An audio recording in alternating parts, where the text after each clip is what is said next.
Muito bem-vindos ao Centro Espírita Nosso Lar, Casas André Luiz.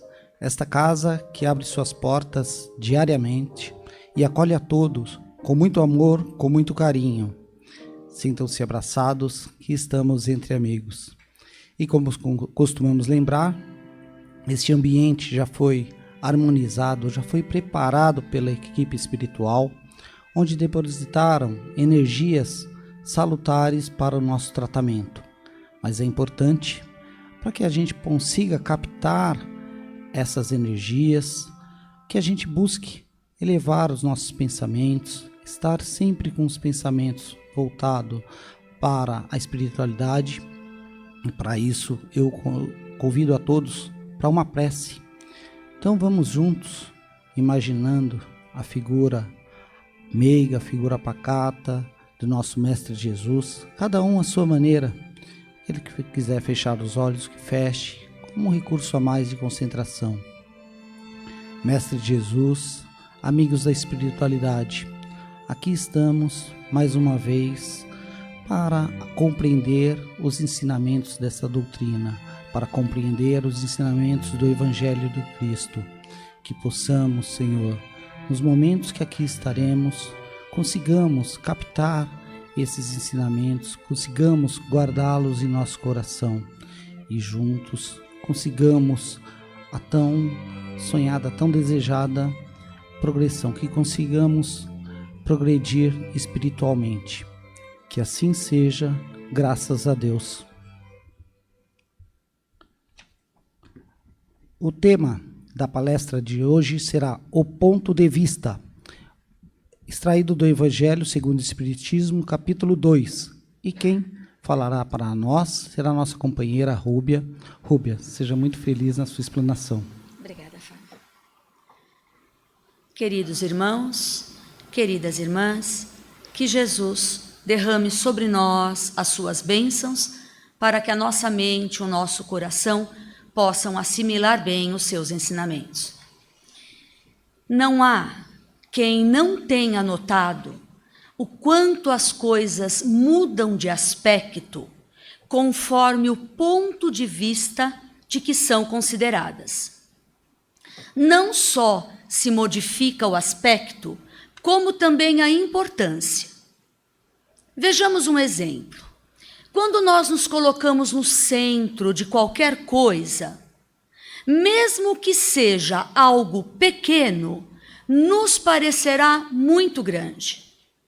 Agora, se nós nos deslocarmos para o lado de fora da situação, perceberemos que tudo é muito diferente do que a impressão que tivemos quando fizemos a análise do centro da situação. Um sofrimento, uma dificuldade que possamos enfrentar, parecerá para nós uma eternidade. Mas à medida que o tempo passa, nós vamos percebendo que o nosso desespero naquele momento não deveria ter sido tão grande como foi. Um outro exemplo, as aflições de uma criança. As aflições da criança também têm uma importância relativa, mas para nós não mereceria tanta importância assim. Só que para a criança, a sua aflição, ela é tão amarga como as de um adulto. O que acontece é que a criança está analisando a situação do lado de dentro e por isso ela sente. Enquanto que nós estamos naturalmente analisando do lado de fora e por isso não sentimos mais. 2 motoristas no trânsito discutem e se batem. Se um deles tivesse se colocado do lado de fora da situação, certamente não teria ocorrido a agressão. Mas como um acaba descendo no nível do outro, aí sim ocorre a agressão. O que fizemos até o presente momento foi uma reflexão sobre como analisamos as coisas sobre diferentes pontos de vista. O Espiritismo nos mostra uma aplicação desse princípio, mas com outra importância nas suas consequências. Ele nos mostra a vida como ela é, colocando no ponto de vista da vida futura. O Espiritismo vem nos trazer provas. Muitas provas são nos oferecidas para falar, para mostrar a questão da vida futura. Muitos exemplos são nos dados. Muitas intuições são nos mostradas. E a partir dessas provas, desses exemplos, nós começamos a ver as coisas com outros olhos. E por isso passamos a compreender de uma maneira diferente. Não é mais aquela noção vaga, incerta, problemática que nos ensinaram da vida futura.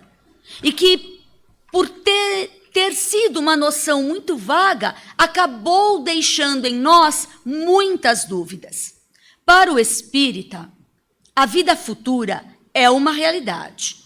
O Espiritismo vem nos mostrar a vida da alma, o ser pensante, nos revelando que a vida transitória, que é a vida terrena, deve ser entendida como uma estação passageira. Então, a nossa experiência no corpo físico é algo transitório. E, por ser algo transitório, esta nossa vida, no presente momento, mesmo que venha a ser de um século, mesmo que venhamos a viver 94, 95, 100 anos, mesmo assim, é apenas um ponto no longo percurso de experiências necessárias que o espírito terá que vivenciar. Então, a nossa existência terrena é um espaço bem curto perante a eternidade. Alguns biólogos definem a vida como fenômeno que anima a matéria. Então, essa é a noção de vida para a ciência materialista. A vida humana, que vai da fecundação à morte, onde o espírito toma a matéria, anima a matéria e depois a abandona, é caracterizada pela presença de uma energia pensante. Então, do momento da fecundação até a morte, essa matéria é animada, é conduzida por essa energia pensante. A vida não se encontra apenas na questão da vida humana. A vida encontra-se em toda parte, quer seja na simples estrutura molecular, como em outras dimensões, por exemplo, de natureza espiritual. A vida humana é transitória e nela é que se processam os mecanismos de evolução, quer seja física, o quanto nós não percebemos ao longo do tempo, como a nossa estrutura física veio se modificando ao longo da história. Hoje, o corpo humano é muito mais bonito do que nos primórdios do início da civilização. Então, eu tenho aqui uma evolução física, psíquica, emocional e, principalmente, espiritual. No ser humano, a morte é nada mais do que a cessação das funções orgânicas. Ou, em outras palavras, a degeneração do tronco encefálico, abrindo espaço para o que nós chamamos de desencarnação, que é nada mais, nada menos do que a libertação total do espírito da matéria. Por isso é que nem sempre morrer é desencarnar. Porque o desencarne se caracteriza pela libertação do espírito deste corpo físico que ele anima. Podemos ter a morte, que é a cessação das funções orgânicas, e o espírito ainda assim permanecer ligado a essa estrutura já sem vida material. Por isso é que falamos que não necessariamente morrer é desencarnar.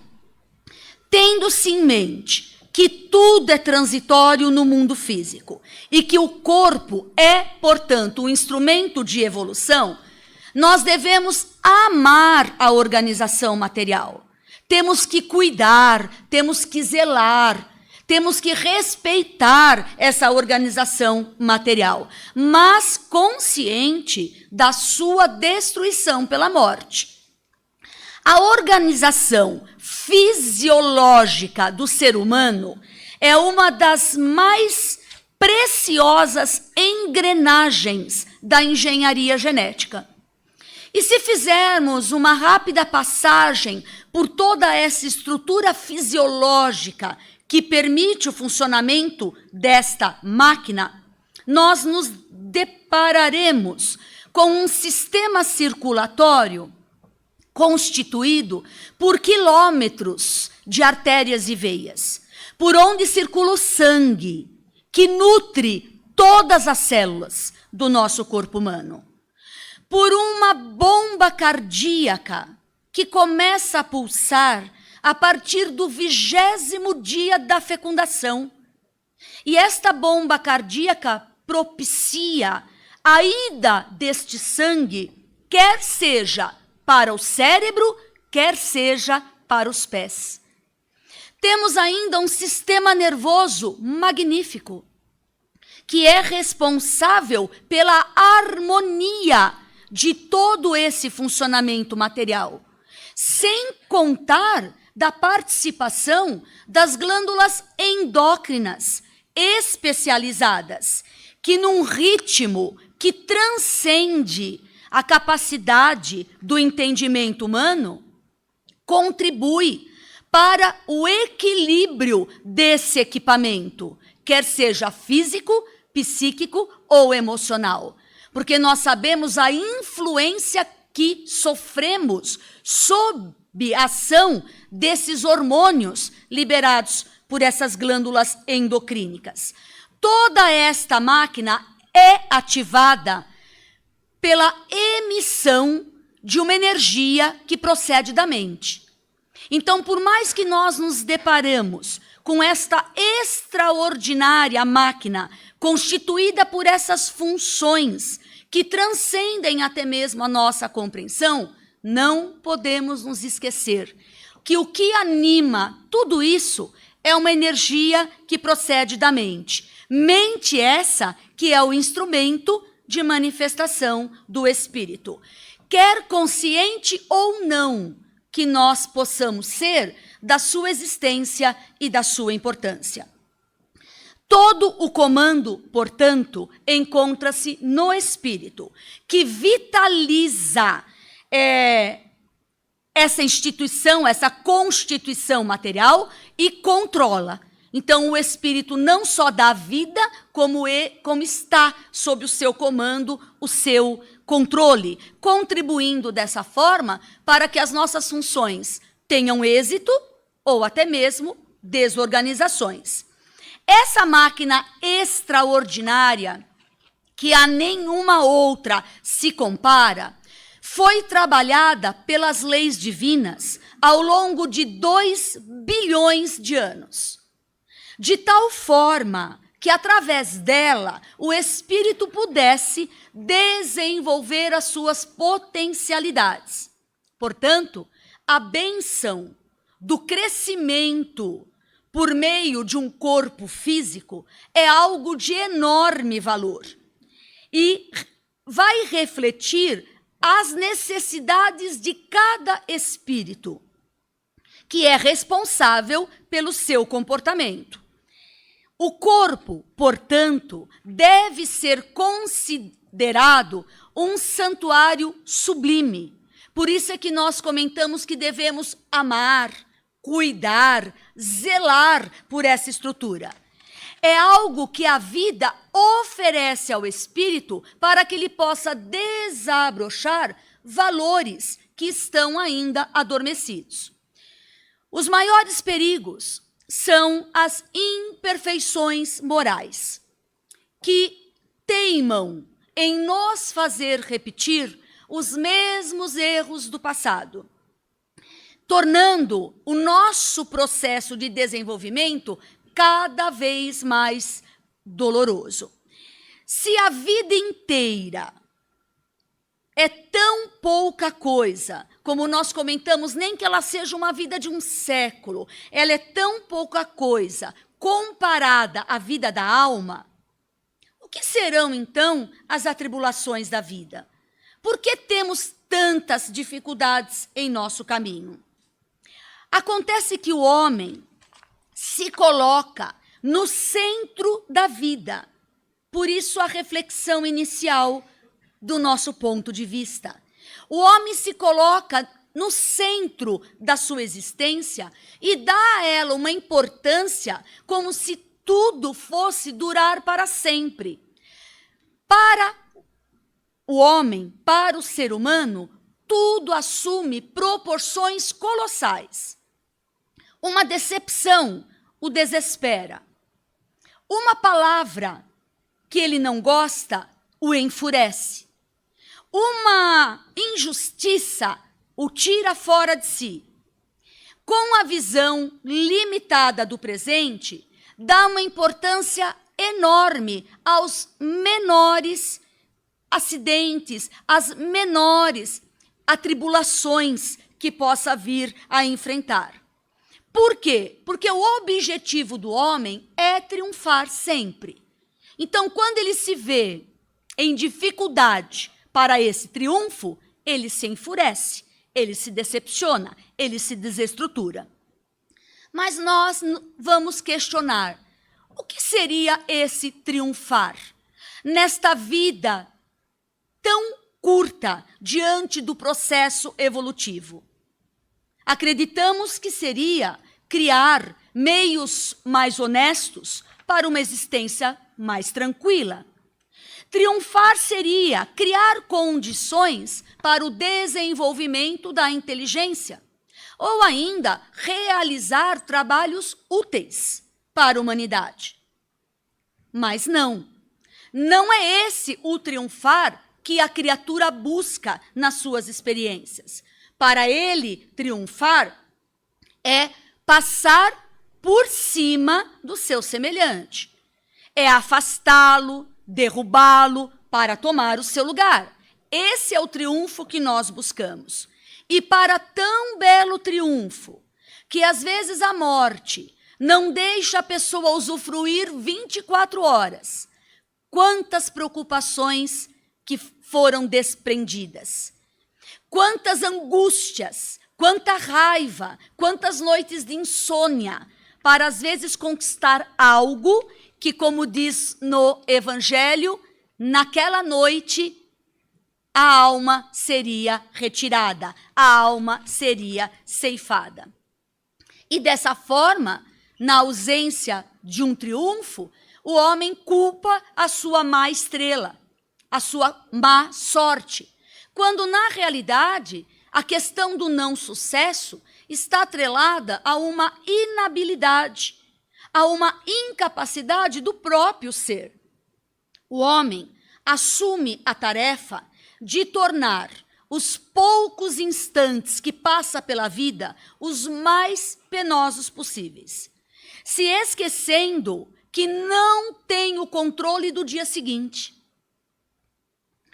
Tudo isso leva a uma manifestação de uma certa instabilidade, quando, na realidade, se esse homem resolvesse sair deste vale estreito das coisas terrenas e se elevar para a vida de adentúmulo, conseguiria perceber, conseguiria compreender que as suas ambições, seu orgulho, a sua inveja, é tudo muito mesquinho e, na verdade, até mesmo infantil. Partindo desse ponto de vista da vida futura, da vida espiritual, nunca nos tornaríamos objeto de ilusão, porque estaríamos vendo a vida como ela é, sobre o ponto de vista da vida espiritual. A vida terrena deve ser vista como uma estação passageira. Estamos aqui de passagem. E o corpo como algo transitório, porque a verdadeira vida é a vida espiritual. Dessa forma, passaríamos a não dar tanta importância para coisas que não têm muita importância. O homem que considera as coisas apenas do ponto de vista terreno é como aquele que julga a construção de uma casa estando do lado de dentro. Ao passo que, se ele tivesse do lado de fora, ele conseguiria ver essa construção melhor e, portanto, julgar mais corretamente. É assim que nós procedemos. Nós consideramos as coisas da nossa vida como se estivéssemos dentro de uma casa e achamos que a nossa análise, que as nossas conclusões estão corretas, quando, na realidade, precisamos buscar informações que, dentro de uma razão mais lógica, mais precisa, consiga nos possibilitar uma análise mais concreta, uma análise mais correta. Para se identificar com esta vida futura, não é necessário uma inteligência extraordinária, nem um espírito filosófico, porque cada um já traz consigo. É algo intuitivo, que é o desejo desta vida futura, que é a intuição de que não terminaremos aqui, de que as coisas não terminam aqui. Acontece que a maneira como ela é apresentada, ela se torna pouco atrativa. Porque o que nos é ensinado, o que nos é oferecido? São alternativas das chamas eternas ou da contemplação perpétua. E com isso, leva muitas pessoas a preferirem um nada. Porque se é para eu permanecer nas chamas eternas, eu prefiro não acreditar em nada. Aí a incredulidade de uns e a dúvida de muitos. O que faltou até agora foi a prova irrecusável desta vida futura. E o Espiritismo, que é o Consolador prometido por Jesus, vem nos trazer essa prova, vem nos oferecer essa prova. Porque ele nos mostra de tal forma que a razão mais severa consegue aceitar. Então, nós não estamos aqui trabalhando com uma romantização de um assunto, mas sim dentro de uma razão severa, lógica, que nos possibilita realmente vislumbrar as coisas sobre um outro ponto de vista. O Espiritismo, é claro, lógico, está ao alcance de todos. Quanto mais pessoas se encontrarem sobre esse ponto de vista, que é o ponto de vista da vida espiritual, mais entendimento, mais compreensão se terá das dificuldades da vida terrena, dos sofrimentos que cada um de nós temos que experienciar. É claro que não podemos generalizar a maneira de encarar as coisas terrenas, sonhando apenas com a vida futura. Então, nós vamos passar a nossa vida, estaremos numa contemplação também, enquanto encarnados, esperando a vida futura. Não é essa a proposta. É necessário, sim, o desenvolvimento de grandes empreendimentos. Empreendimentos que vão oferecer ao homem trabalho. Porque o trabalho é necessário para o desenvolvimento do homem na Terra. A vida corpórea é uma necessidade do espírito. E no mundo material, ele deve realizar as funções que Deus lhe confiou. Então, cada um de nós reencarna com uma missão. Aquele que vem para ser o grande empreendedor, vem com a missão de gerar trabalhos para aqueles que vieram com a missão de ser o trabalhador. Então, todos nós temos algo que Deus nos confiou. Por isso, devemos procurar realizar da melhor maneira possível. Isso é algo imprescindível para a harmonia do universo. Quando cada um de nós falhamos, a gente costuma achar que não tem problema, mas tem. Porque quando cada um de nós falha no nosso compromisso perante a divindade, nós estamos contribuindo para a desarmonia do universo. A felicidade encontra-se na vida espiritual. Não é aqui que nós vamos ser felizes. Podemos ter, sim, momentos de mais tranquilidade ou uma felicidade relativa. Mas a verdadeira felicidade nós vamos encontrar nesta vida futura. E isso está em acordo com o progresso que nós fizermos ao longo da nossa trajetória terrena e com o bem que nós realizarmos ao nosso semelhante. Então, vejamos, queremos ser felizes, buscamos a felicidade, compreendemos que esta felicidade, como já dizia Jesus, não está neste mundo, mas para eu efetivamente encontrá-la, eu vou precisar progredir. E eu progrido realizando a minha função perante Deus, a minha missão, da melhor maneira possível e nunca se esquecendo de realizar o bem ao meu semelhante. Quanto mais importância a criatura dá à vida espiritual, mais necessidade ela sente de fazer o que é correto, mais necessidade ela sente de fazer o que é ético do que é moral. E isso para garantir o quê? Um lugar de paz.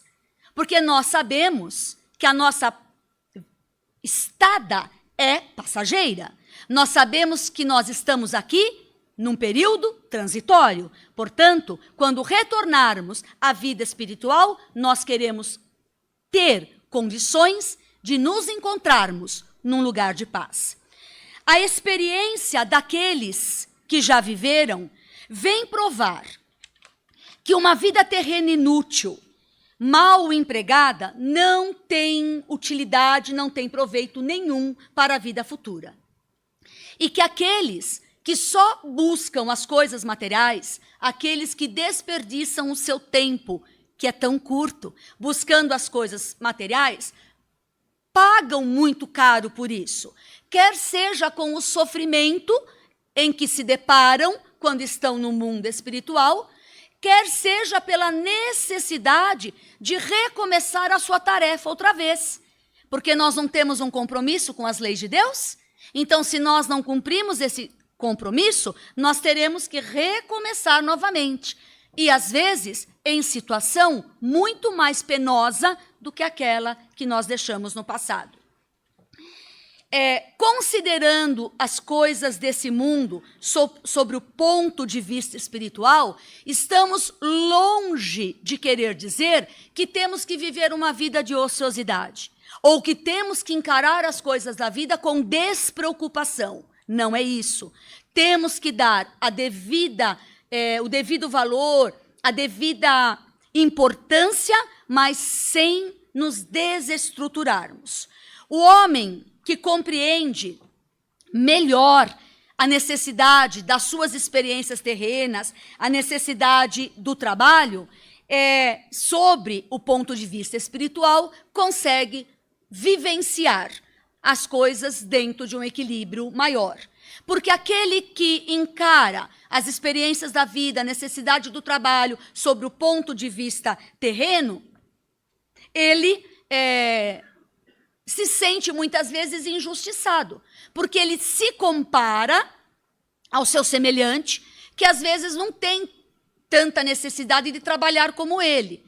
Então, sob o ponto de vista material, quando eu me comparo ao outro, por que eu tenho que trabalhar tanto, o outro trabalha menos, parece que o outro goza de uma situação melhor que a minha, e isso acaba gerando ciúmes, acaba gerando inveja, porque na realidade nós estamos vendo as coisas sobre pontos de vistas diferentes. Mas sob a necessidade da vida espiritual, nós reconhecemos a importância, que tudo tem uma razão de ser, que tudo tem a sua utilidade. E dessa forma, nós aceitamos a nossa condição nesse momento sem reclamar, pois compreendemos que sem o trabalho, seja ele de qualquer nível, nós permaneceremos indefinidamente na inferioridade. O trabalho é algo que permite a nossa evolução. E quando nós falamos em trabalho, nós abrangemos todas as situações de trabalhar, quer seja o trabalho físico, que permite a remuneração de um salário, quer seja o trabalho que nós temos que desempenhar no convívio com os nossos semelhantes. As nossas atitudes, o nosso comportamento faz parte desse trabalhar. E sem esse trabalho, nós permaneceremos indefinidamente na inferioridade que ainda nos encontramos, porque nós ainda estamos dando passos no processo de evolução. Muitos monges que passaram as suas vidas enclausurados nos mosteiros, privando-se de serem úteis a si e ao seu semelhante, quando se encontram no mundo espiritual, confessam que estavam redondamente enganados e que sofrem as consequências dos seus erros.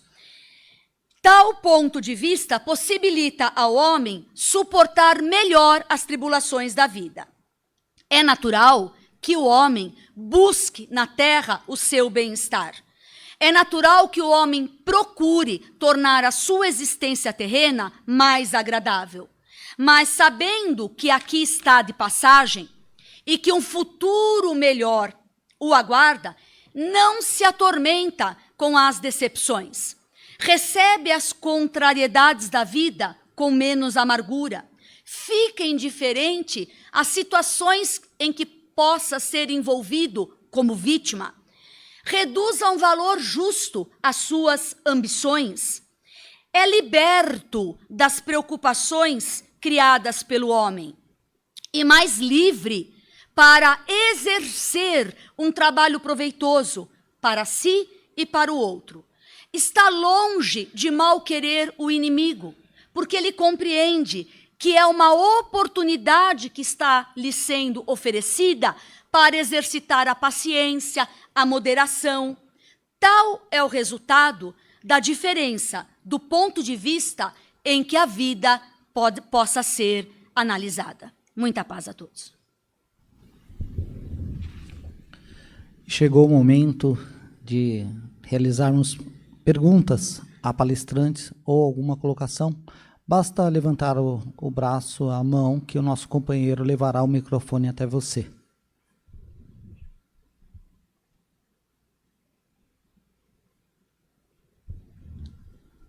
Nenhuma pergunta, nenhuma colocação?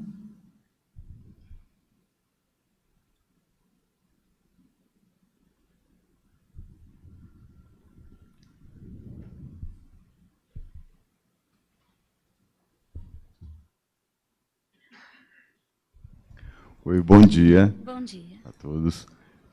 Por gentileza, no início da palestra, você disse sobre o ponto de vista. Os mentores, os bons espíritos, os anjos guardiões, eles veem melhor? Obrigada pela sua pergunta. Como você colocou os anjos guardiões, os mentores, nós partimos do princípio que já há aí uma certa evolução. Então, pela própria evolução que se encontram, não tenhamos dúvida que sim. Porque quanto mais evoluímos, mais conseguimos olhar as coisas do lado de fora, mais conseguimos analisar as coisas sobre o ponto de vista espiritual e compreender a importância que temos que dar, sim, à nossa vida terrena, porém, sem dar importância demasiada a coisas que, às vezes, realmente não vão nos acrescentar nada. temos tempo para mais perguntas ou colocações.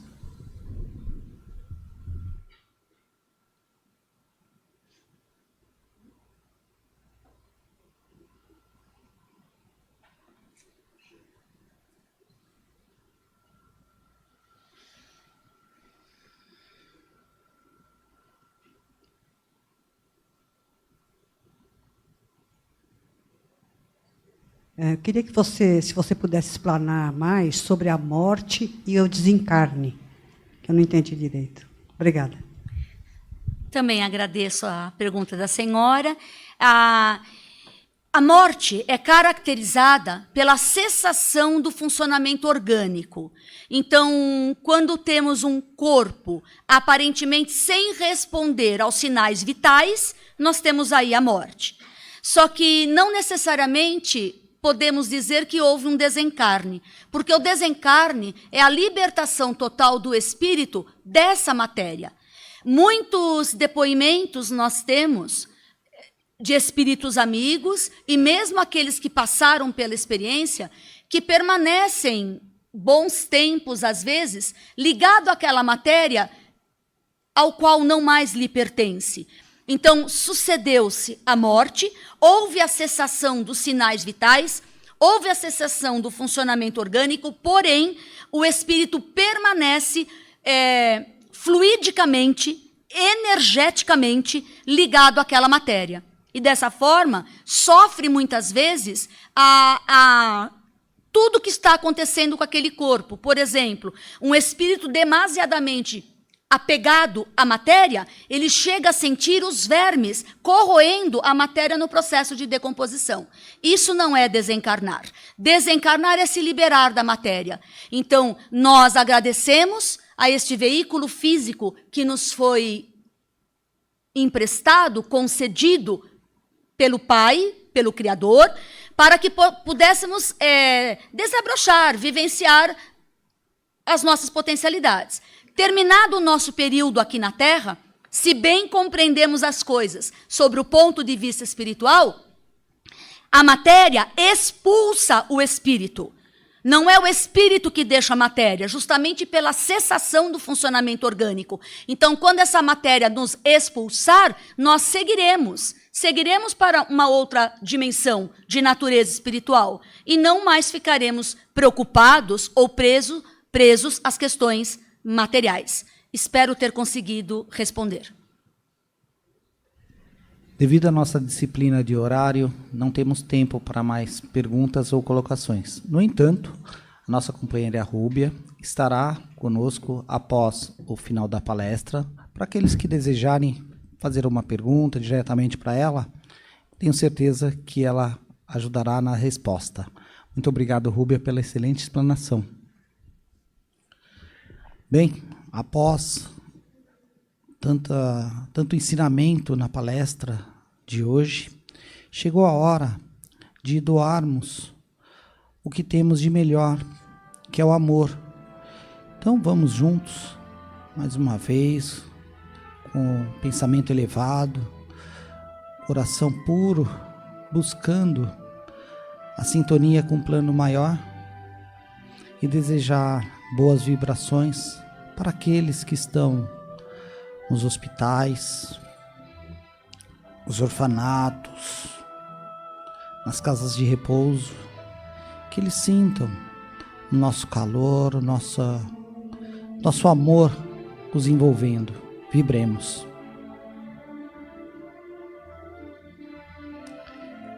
Vibremos também para as pessoas que estão em zonas de conflito, tantos países, tantas nações que não se entendem que essa população seja envolvida pelos nossos bons pensamentos. Vibremos. Vibremos ainda pelos governantes, para que estes consigam compreender as necessidades de sua população, para que consigam entrar em sintonia, num acordo, para que consigam lembrar da vida futura. Vibremos pelos governantes. Pai de infinita bondade, agradecemos a oportunidade do aprendizado de hoje. Que possamos, Senhor, estar de volta na próxima semana para compreender mais e nos ajude, Senhor, em momento de dificuldade, que consigamos lembrar da vida futura e assim consigamos enxergar aquela situação de um ponto de vista correto, do ponto de vista da espiritualidade, que nos permita sempre esse desejo do aprendizado, Senhor. Muito obrigado, que assim seja, graças a Deus. Teremos agora o passe coletivo. Vou pedir licença para fazer a leitura da orientação do passe. O passe coletivo é o momento em que se direciona a emissão de fluidos para envolver a todos num mesmo clima fluídico, com o auxílio da espiritualidade, como é o nosso caso que oferecemos o passe espiritual magnético. A espiritualidade, conhecedora de nossas necessidades, nos amparam individualmente. Convido o Liz para a direção do passe coletivo.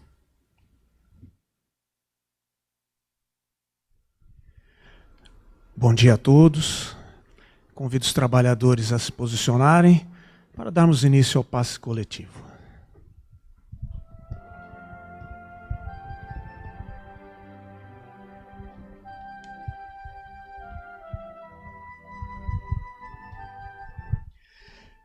Vamos nos tranquilizando, elevando o nosso pensamento ao alto, visualizando a imagem do nosso Mestre Jesus, com sua luz nos iluminando nesse momento. Vamos pedir paz, saúde, amor e equilíbrio. E confiantes, vamos a Jesus.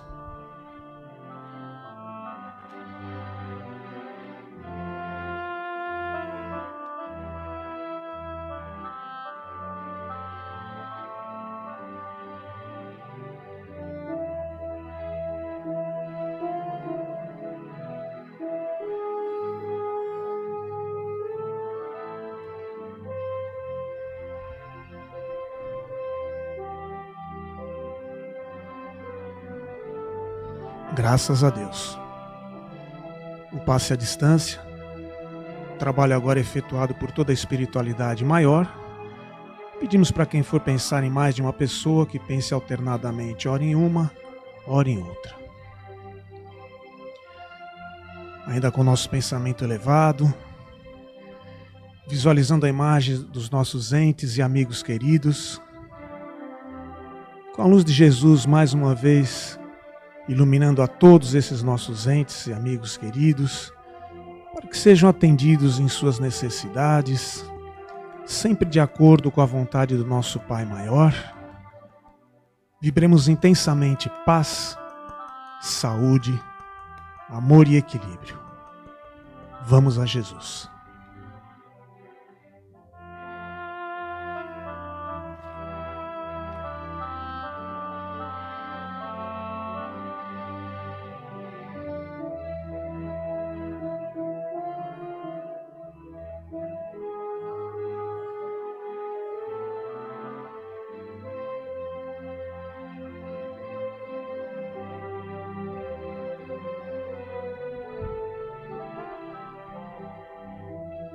Agradecidos ao nosso Pai de infinita misericórdia, esperamos continuar o tratamento na próxima semana.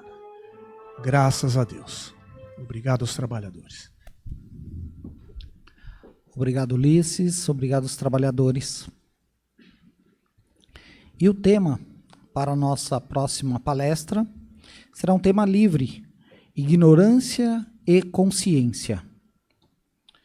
Temos alguns recados. Campanha Sacolinha de Natal. Nossa campanha de Natal voltou e você tem a oportunidade de fazer um Natal especial para pessoas muito especiais. Com a sua doação, os mais de 530 pacientes atendidos na unidade de longa permanência poderão receber presentes de Natal. Para ajudar, basta retirar o cartão com os itens e informações da sacolinha de Natal ou realizar uma doação com qualquer valor via Pix ou depósito bancário. Tem aqui a chave Pix, é centroespírita@nossolar.org.br. Para saber como fazer e receber mais informações, procure um dos nossos colaboradores ou mediante os cartazes espalhados no centro. A entrega dos presentes pode ser realizada até a primeira semana de dezembro. Junte a família, os amigos e todos que quiserem ajudar e sejam os Papais Noéis das nossas crianças. Agradecemos a todos pela colaboração e participação de sempre. Bazar de Natal. De 21 a 25 de novembro acontecerá o Bazar Beneficente Especial de Natal. Aproveitem as últimas ofertas de presentes, artesanato, brinquedos, roupas e calçados. Das 13 às 20 horas durante a semana e no sábado, das 13 às 18, no espaço de convivência aqui na Unidade de Santana. Encontro com a cultura espírita. No último encontro do ano, temos a presença da companheira e psicóloga Ercília Zilli, trazendo o tema Transição Planetária e Obsessão Coletiva. Em única apresentação, aqui na Unidade Doutrinária de Santana, no dia 25 de novembro, a partir das 19 horas, iniciando com sessão de autógrafos do livro O Espírito em Terapia, Hereditariedade, Destino e Fé, apresentação do Coral Lírios e palestra. Esperamos por vocês. Agradecemos a presença de todos, também aqueles que nos assistiram pelas redes sociais. Nosso muito obrigado. Esperamos nos ver em breve. Só pedimos que aos presentes que aguardem a orientação para uma saída tranquila dos nossos colaboradores que irão direcioná-los. Muito obrigado.